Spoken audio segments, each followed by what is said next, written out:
Bon, si je ne m'alignais pas avec les deux, alors il n'y aurait pas de solution, pas d'accord. Si il veut que je dise des mauvaises choses sur Poutine et que je dise « allô, Vladimir, comment est-ce que ça avance sur l'accord ?» Non, ça ne fonctionne pas comme ça.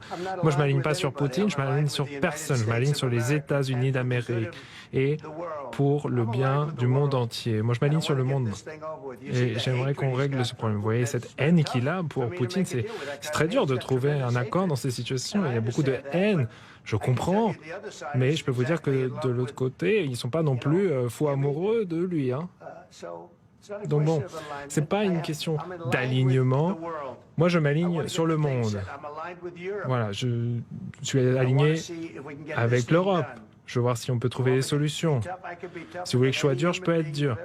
Plus dur que n'importe quel être humain que vous n'ayez jamais vu. Je pourrais être très dur, mais c'est pas comme ça qu'on trouve un accord. Donc voilà comme ça. Une autre question, s'il vous plaît.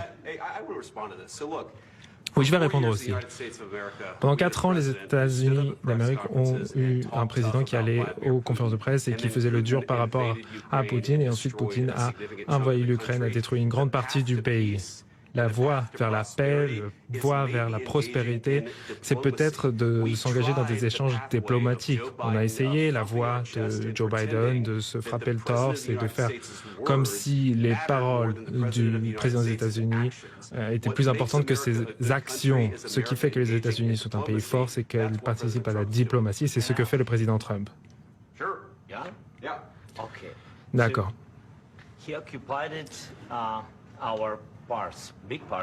Alors, il est venu occuper une grande partie de notre pays, la Crimée, à l'est du pays. Il est arrivé en 2014. Et donc, pendant de nombreuses années. Et je ne parle pas que de Biden, mais à cette époque, il y a eu le président Obama, il y a eu le président Trump, le président Biden.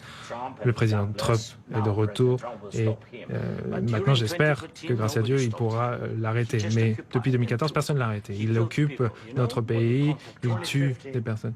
2015. Non, 2014. Ah oui, 2014. Moi, j'étais pas là, moi. Oui, mais entre 2014 et 2022, la situation n'a pas changé. Les personnes meurent sur le front et personne ne l'a arrêté. Vous savez qu'on a eu des conversations avec lui, de nombreuses conversations. Et on a signé avec lui, moi j'ai signé avec lui, quand je suis devenu président en 2019, un accord. J'ai signé un accord avec lui, avec Macron, pour un cessez-le-feu. Un cessez-le-feu, et tous m'ont dit qu'il ne nous envahirait jamais. On a fait cet accord, mais ensuite, il n'a pas respecté ce cessez-le-feu, il a tué des Ukrainiens, et pourtant, on avait signé cet accord, il ne l'a pas respecté. Et ça, c'est quoi comme diplomatie? Qu'est-ce qu'on entend par diplomatie quand on voit ça?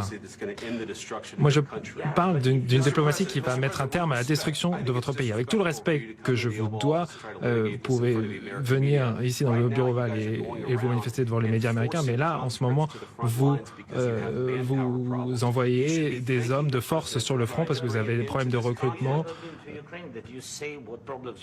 Mais ce n'est pas à vous de dire les problèmes que nous avons. Vous n'êtes même pas venu. Bien, en fait, je regarde les informations et je vois ce qui se passe. Vous faites de la propagande, Monsieur le Président, et vous dites que vous n'avez pas eu de problème pour trouver des soldats. Donc, ce n'est pas respectueux de venir dans le bureau ovale des États-Unis et de vous attaquer à l'administration qui essaye de mettre un terme à la destruction de votre pays. Bon, beaucoup de questions. Commençons par le début. D'abord, pendant la guerre, tout le monde fait face à des problèmes, même vous. Mais bon, vous avez l'océan. Pour l'instant, vous ne ressentez pas les conséquences, mais vous les sentirez. Non, pas besoin de nous dire ce que l'on va ressentir. On essaie de résoudre un problème, ne nous dites pas ce qu'on va ressentir. Vous n'êtes pas dans une position où vous pouvez nous dire ce qu'on va ressentir. Vous n'êtes pas dans une position pour nous dire ce que nous allons sentir. On va se sentir très bien. on va se sentir très bien, très fort. Là, vous n'êtes pas dans une bonne position. Vous vous êtes mis dans une très mauvaise situation. Vous n'êtes pas dans une bonne position. Vous n'avez pas les cartes dans les mains. On ne joue pas aux cartes, dit le président Zelensky. Je suis très sérieux. Vous jouez avec les vies de millions de personnes. Vous jouez avec une troisième guerre mondiale. Ce que vous faites, c'est irrespectueux envers mon pays, ce pays, qui vous soutient, qui vous a soutenu bien plus que ce que Poutine a dit. Bon, de toute cette réunion, vous êtes allé en Pennsylvanie, vous avez soutenu notre opposition en septembre, vous avez exprimé votre amour pour les États-Unis et là, nous essayons de sauver votre pays. Bon, si vous voulez parler, faire de grandes paroles sur la guerre en Ukraine, non, ce n'est pas des grandes paroles. Votre pays, non, c'est bon, vous avez assez parlé. Votre pays, il n'est pas dans une bonne situation. Vous faites face à des grands problèmes. Vous êtes d'accord? Et nous, on vous donne une chance de vous en sortir. Oui, pour notre pays, nous sommes forts depuis le début de la guerre, alors que nous sommes seuls. Et nous sommes extrêmement reconnaissants. J'ai déjà dit merci. Je vous ai dit merci de nombreuses fois. Monsieur le Président, 350 milliards de dollars que nous vous avons envoyés.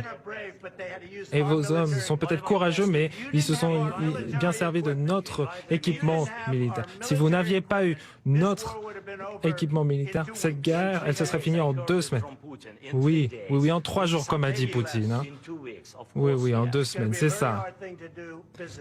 Oui, ça va être très compliqué de trouver des accords comme ça. Hein. J'ai dit merci. Bon, acceptons qu'il y a des accords et allons trouver des solutions à ces désaccords plutôt que de se battre devant les médias américains, alors que vous avez tort, Monsieur le Président. Nous le savons. Oui, je crois que c'est très important que les citoyens américains voient ce qui se passe réellement. C'est pour ça que je n'aime pas bien un terme à cette discussion. Il faut que vous soyez reconnaissants. Vous n'avez pas les cartes. Je suis reconnaissant, dit le président Zelensky. Vous n'avez pas de soldats. Vous manquez de soldats. Après, vous nous dites, oh, je ne veux pas de cessez-le-feu, je ne veux pas de cessez-le-feu. Je veux ci, je veux ça. Écoutez, s'il y a un cessez-le-feu, maintenant, si on pouvait vous le donner, vous le prendriez parce que les balles arrêteraient de siffler et les gens arrêteraient de mourir. Bien sûr, nous voulons arrêter la guerre, dit le président Zelensky. Mais il nous faut des garanties. Oui, mais un cessez-le-feu, c'est plus facile qu'un accord. Demandez-leur ce qu'ils veulent aux Ukrainiens. Oh, ça, c'était pas moi. Hein. Ça, c'était Biden, un type qui n'était pas très intelligent.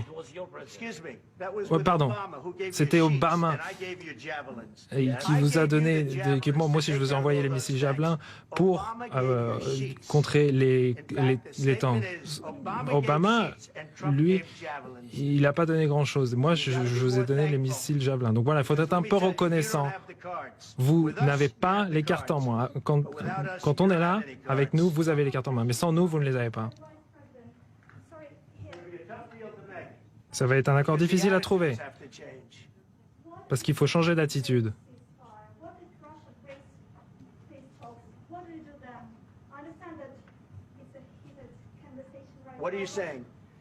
Qu'est-ce que vous dites? Elle demande. Et si la Russie ne respecte pas le cessez-le-feu? Ah, ben, et si, avec des si, hein, si une bombe tombait sur la maison Blanche maintenant. Bon, voilà, s'ils ne respectaient pas, bon, ils l'ont fait sous Biden parce qu'ils ne respectaient pas Biden, ils ne respectaient pas Obama. Moi, ils me respectent. Sachez que Poutine... Il me connaît. Il y a eu cette persécution sur la Russie pendant ma campagne. On dit, la Russie. Et puis il y avait ensuite cette arnaque avec Joe Biden, Hillary Clinton, voilà, tout ce coup monté par les démocrates. Voilà, lui, il a dû vivre ça. Et voilà, on a géré et on n'a pas eu de guerre. Il a été accusé de plein de choses. Alors, il y a l'histoire de la salle de bain de Hunter Biden. Biden s'est sorti de sa salle de bain ou de sa chambre. C'était vraiment dégoûtant. Et après, on a dit l'ordinateur portable qui arrive de Russie, les 51 agents. Tout ça, c'était que des arnaques, que des mensonges. Et voilà, Poutine, il a dû gérer tout cela et être accusé de tout cela. Voilà, peut-être qu'il ne respectait pas ses accords avec Obama, avec Bush, avec Biden. Peut-être pas, en fait, je ne sais pas ce qui s'est passé, mais en tout cas, il respecte ses accords avec moi. Donc si on peut trouver un accord, je sais qu'il veut faire un accord. Le problème, c'est que voilà, je vous ai donné la possibilité de faire le dur, mais je ne crois pas que vous pourriez faire le dur sans les États-Unis. Et votre peuple, il est très courageux. Mais soit on trouve un accord, soit on se retire. Et si on se retire, vous allez vous retrouver tout seul à vous battre. Et je ne crois pas que ça va être très joli. Mais vous n'avez pas les cartes en main. Mais une fois qu'on aura trouvé cet accord, vous serez dans une meilleure position. Mais là, vous n'avez pas l'air très reconnaissant et c'est pas très sympa. Je dois être honnête, c'est pas très sympa. Voilà, bon, je crois qu'on en a assez vu. Qu'est-ce que vous en pensez, hein? Ça va faire de la bonne télévision, ça. Bien. Nous allons voir ce que nous pouvons faire.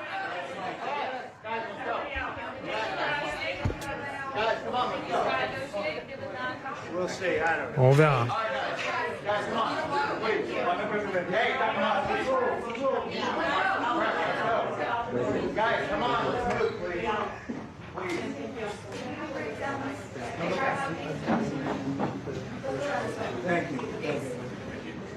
On reste tous sans voix face à ce que l'on vient de découvrir, à savoir un clash, un échange d'une violence J'avais dit juste avant d'entrer en plateau que ça pouvait se dans le passer bureau comme ça. ovale entre deux dirigeants, espèce Donald Trump et Volodymyr Zelensky, l'Ukrainien. Mais c'était pas uniquement un face-à-face, c'était 2 contre 1. Ah oui.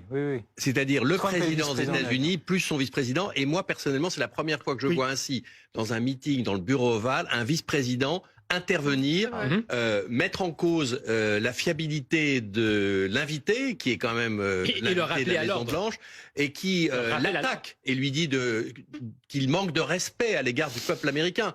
Et Trump, vous l'avez vu, qui était fâché, en colère, et qui a fini par dire... Saint-Jean, son interlocuteur, si vous continuez, incroyable. La phrase clé, c'est « si vous continuez, on va vous laisser tomber ».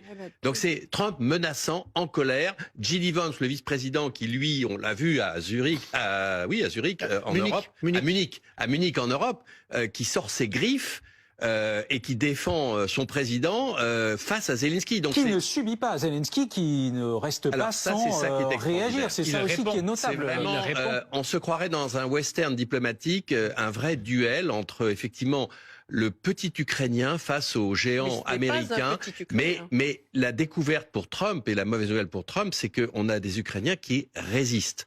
Et c'est ça le fondamental. C'est-à-dire que Zelensky ne peut pas accepter n'importe quoi au nom d'un accord avec Poutine. Et donc on voit l'opposition qui est extrêmement forte. La question maintenant, c'est une fois que les caméras sont parties, que se passe-t-il? Ils sont censés être en déjeuner de travail désormais. Oui, mais que se passe-t-il? Avant une conférence de presse. Avant le déjeuner, et là, ça va être. Je sais ça pas coupe un peu l'appétit, là. Ça va. Oui, ils n'ont pas fortement envie de déjeuner. Mais qu'est-ce qui se passe? C'est-à-dire, qu'est-ce qu'ils peuvent maintenant faire pour rétablir et réparer cet échange? Trump menace. On signe l'accord ou on vous laisse tomber. Mais comment remettre le dentifrice dans le tube? Là, franchement, je vous pose la question, comment remettre le dentifrice dans le tube? Parce que étalé pour toute la planète, c'est le contentieux entre les deux hommes. On a vu... Vous soulignez d'ailleurs hors antenne, Stéphane, je me permets de le préciser, le fait que tout cela se déroule sous nos yeux. C'est filmé, c'est un accrochage véritablement face caméra. Sans aucun précédent. Et d'ailleurs, Trump qui se félicitait, disant ça sera de la télévision exceptionnelle. Ça va faire de la bonne télé. Ça va faire de l'audimat, ça va faire de la bonne télé, mais en même temps, c'est une occasion d'être les témoins de ce que peuvent être des échanges qui n'ont rien de diplomatique dans les circonstances, mais auxquels on n'est jamais convié. Je salue au minimum la capacité de transparence de cette administration. Partielle, puisque ça a été coupé juste après. Oui, mais ensuite, on imagine... C'est vrai que c'est assez étonnant et que Joe Biden ne l'a jamais permis. Certes, mais ça a été là, coupé Trump, si vous voulez, Trump, il innove. Oui, mais ils vont pas quand même passer... C'est la diplomatie en direct, et c'est vrai. Trump, je dirais pas innove parce qu'il y a eu d'autres administrations, mais par rapport à ce qui se passait sous Biden, c'est un précédent extraordinaire. La question, encore une fois, comme elle a été dit, comment on fait rentrer le dentifrice dans le tube, ou bien une fois que le diable s'est échappé de la marmite, comment on réchauffe un tant soit peu les relations après ce qu'on vient de voir là, parce que la séquence, la visite de Zelensky à la Maison Blanche n'est pas terminée là. Il y a encore une grosse étape, à savoir un déjeuner de travail, puis une conférence de presse. Possiblement. On a hâte de découvrir. Normalement, c'était 19h l'heure officielle de cette conférence de presse. Et il faut bien voir que toutes les chancelleries là suivent ça avec une extrême attention. Le sommet de Londres dimanche va être décisif, surtout au regard du ton qui a été employé. Ouais. Mais ça pose aussi un véritable problème pour d'autres pays alliés jusqu'à présent des États-Unis. On peut penser au Japon, on peut penser à la Corée du Sud, qui peuvent s'interroger légitimement sur la nature de la relation qu'ils ont avec Washington. Donc c'est vraiment une bascule et d'une violence diplomatique comme on l'a jamais vu, parce que jusqu'à présent ça se fait, les portes sont fermées et il y a une forme de consensus. On va dire que ce sont des discussions franches, des discussions qui progressent, mais là direct. c'était cash. Mais